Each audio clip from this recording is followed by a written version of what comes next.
So let's go ahead and wrap this up by conforming our code to the PSR-0 standard, which, even though it sounds a bit obscure, is actually pretty straightforward and makes a lot of sense. In addition, lots and lots of PHP libraries out there use it. So if you have something that's compatible with PSR-0, it's going to be very easy to plug in those additional libraries. And we're going to talk about that pretty soon when we start digging into Composer. Okay, so I'm going to go back to our file browser. Let's jump to the resource pack directory. And let's expand the 16th step, which is called aligning our own library with the autoloader. We're going to copy all the files that are in here and paste it over everything that's currently in the OOP directory. Okay, so our vendor folder is the same as it was before, but our own folder has changed. So we now have a BAM folder, that's our vendor name. We have OOP example site, which is our namespace that's in between the vendor name and the class name. And then we also have a subfolder page, which is required in order to work with our autoloader because we're using the additional page element inside of our namespace for both default page and printed page. So now if we jump back to the browser and go to our index page and refresh, you'll see our page actually works. We can submit something and there's no breakage. So now just one last time, let's use a debugger to walk through our autoloader as it actually works. So I'm going to go back to the autoloader in index.php, and I'm going to set a breakpoint here when we start looping through the prefixes. And I'll go back to the browser, I'll turn on debugging and refresh. Okay, so the namespace that we're looking at here, if we go down here, is BAM OOP example site builder. So this is our builder class. Now we're going to loop through each of the prefixes. The first prefix that we're looping through is this one right here. It's an examples OOP lib, okay, which is where it should be, but let's step into the next line here.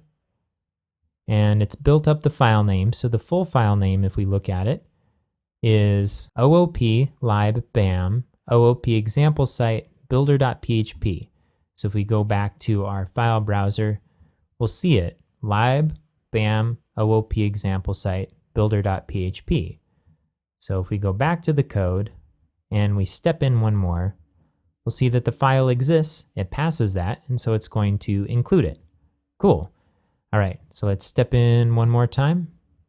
So let's go ahead and play until we get to that breakpoint again.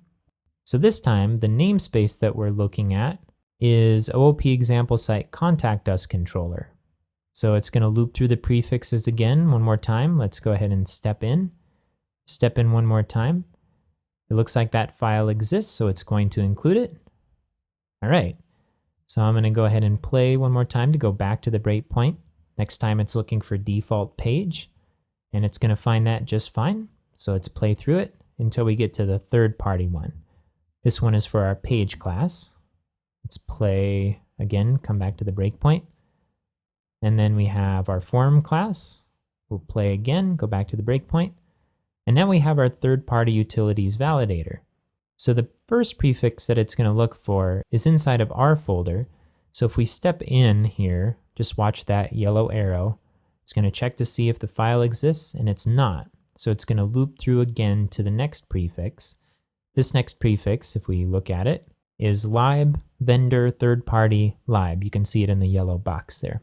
Okay, so let's step in and see what happens. Just follow the yellow arrow.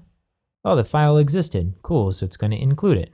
And that's it. Everything got included properly.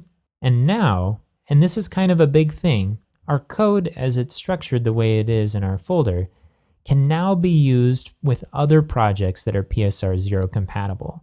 So now this third party can now use our library if they want to. We can release that, and it's not going to be a big deal for them to include our library into their project. Now, if you're into the idea of sharing and you really like building modules in Drupal because you love the fact that other people can use them, this kind of opens things up in a very modular way for any PHP project. And lots of people are actually contributing packages that work with this system, which is where Composer comes in. And that's what we're going to talk about next.